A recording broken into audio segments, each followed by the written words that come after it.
I'm so ready.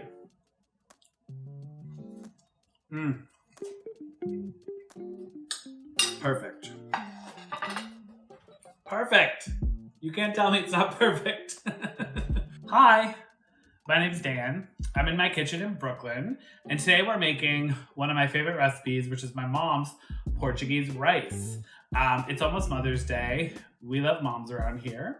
We love moms' recipes. We love that moms don't write ingredients or measurements down, and it's all in their heads. So my job is really to get into the heads of our moms and make recipes. That's what I've done today, and I'm so excited to share it with you. It's absolutely delicious. It's this like gorgeous tomatoey rice that has tons of paprika in it, peppers, onions, and the star ingredient, which is linguiça. What's linguiça, you ask? It's a Portuguese sausage. It is pork.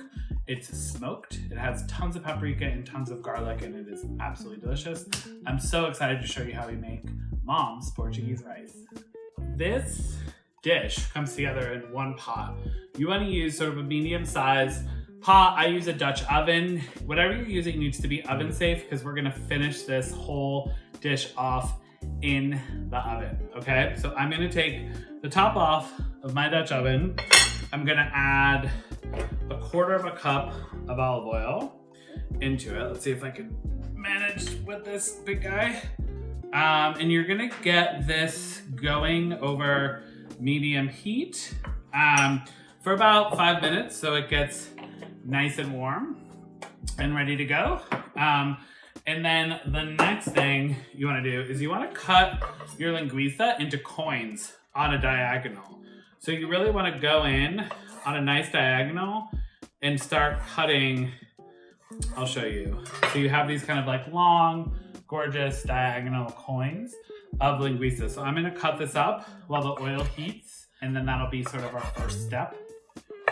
We're gonna throw this into the oil, which is now ready to go. And for about 5 to 7 minutes or so, we're gonna let the linguiça start to really brown. And about halfway through, we will flip it, all the coins, so that they get evenly browned on both sides. Totally delicious. I'm so lucky, and I got to go on a trip with my mom, which is something I haven't been able to do in about 1.5 years now. And we were able to go to Provincetown for a weekend. And on that weekend, I asked her if she would help me kind of figure out how to make her Portuguese rice because, again, moms don't have measurements. They just cook with emotion. But because of what I do, I kind of need measurements, right? So I can share with you.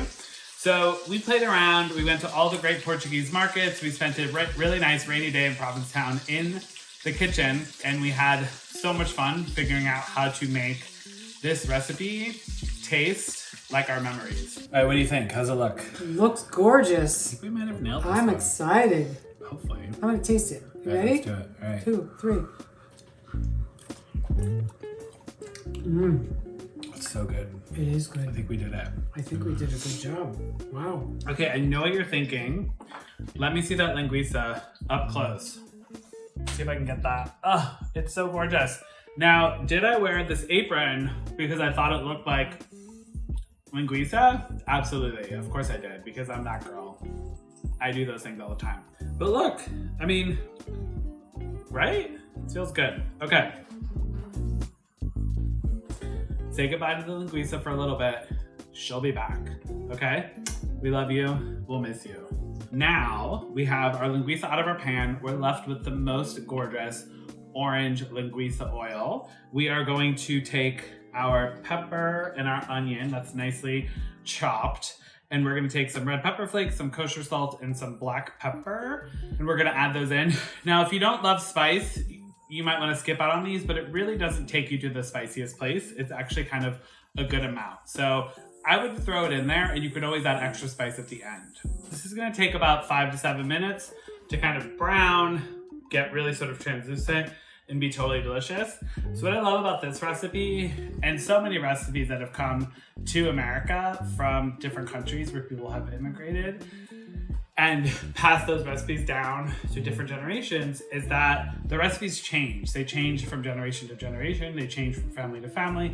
and they change from region to region. So every time I make a recipe and share it, it's sort of inspired by the way that my family makes it. And I have such amazing conversation with people who are like, my family makes this, but they make it this way, or my family did this, but they were in, West Coast versus East Coast, but we all came from the same home country. And it's really been such a fun journey to kind of understand and learn all the different ways that essentially the same recipe can be made. And it's just such a beautiful kind of conversation to have with all of these people who are really making the same thing. Okay, so our peppers and onions are looking really good. They're almost done. I'm gonna grab some paprika. I have smoked paprika here. You can use regular paprika as well. I do a tablespoon and I do a heaping tablespoon because I personally cannot get enough paprika. So I say, why not just give yourself what you love, I've got it in here with this mix and it smells so good and so fragrant. It should only take about a minute or two for it to really, really come to life. While that happens, we are going to add this whole can of tomato paste into here. That's right, I said it. The entire can, 6 ounces. I am doing a really good stir of the tomato paste and all of the paprika-y vegetables. I really want that tomato paste to kind of caramelize, so I'm gonna give it a couple minutes and you'll see it gets to be really, really thick and really integrated with all the other things in the pan. We have our gorgeous caramelized, delicious tomato paste veg mixture. We're gonna add, we have 3 cups of stock here. We're gonna add 2.5 cups in, and we're gonna deglaze the pan, which means we're gonna stir it around little by little and get all those gorgeous crispy chunks off, okay? Because we want all that delicious flavor of all the stuff that's stuck on the pan to get into this mixture. Okay, so our rice is in here, our bay leaves are in here. We're giving them a really lovely stir. They're heating up a bit. We have grabbed our best friend, the crunchy, crispy linguista. We are gonna throw this, it's so beautiful. We're gonna throw this into this pot. We're gonna give it one final stir and then we're gonna bring everything that's in here to a boil and then we're close to perfection. Okay, now watch, I wanna show you something. I'm gonna empty this in here. Do you see this oil? You need this oil. You gotta scrape that in. This oil means everything. Again, does it match my apron? Yes. Was it intentional? Absolutely. All right, give it a stir. Oh, so happy. We have an extremely steamy situation happening here. Our contents of our pot are boiling. I'm feeling really, really good. It looks incredible. It smells incredible. I feel like all my Portuguese ancestors are with me here, hanging out. All of their energy is just going to make this the most delicious Portuguese rice. Now, here's the best part. What we're gonna do, give this a final stir. We're going to put the cover on the pot. We're gonna throw it in a 350 degree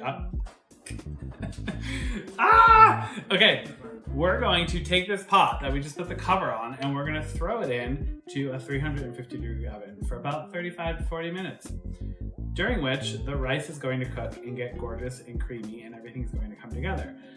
Should you pull the pot out at about 30 or 35 minutes and there's no juice left, no liquid left, it's not juice, it's broth, you should put a little bit more of that extra chicken broth in there, give it a stir and throw it in for a few more minutes.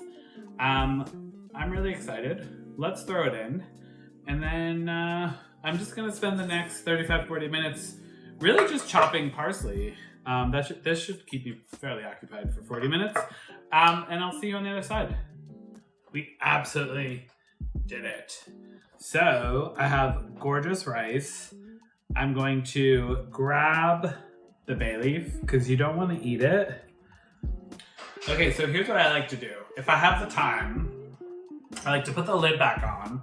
I like to let it sit for about 5 or 10 more minutes. This is great with any rice, but it just really finishes things off, lets all of that steam get absorbed into the rice, and it makes it super fluffy and delicious. So let this sit for a few minutes, come right back. And we are going to serve it up, and y'all are gonna just watch me probably start crying as I eat it, because it just makes me so happy. Okay? See you in a few minutes. Get your tissues ready. I'm gonna go get mine. I mean, can you handle? Gorgeous. This is also my Portuguese pottery, which I'm super, super excited about. Here we go. Taking a bite. Gets really emotional when I eat all these meals from my family and my childhood. Let's see. Oh, honestly, it's perfect. The rice is just like so creamy. The depth of flavor from the linguista is just like unparalleled. It makes me so, so happy.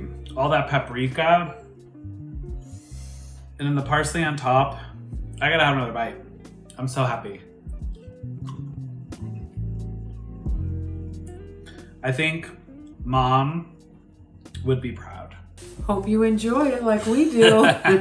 We put a lot of hard work into this. Maybe it won't bring you back to your childhood, but it'll bring him back. And it'll bring you back to my childhood, which was a good place to be. True, I agree.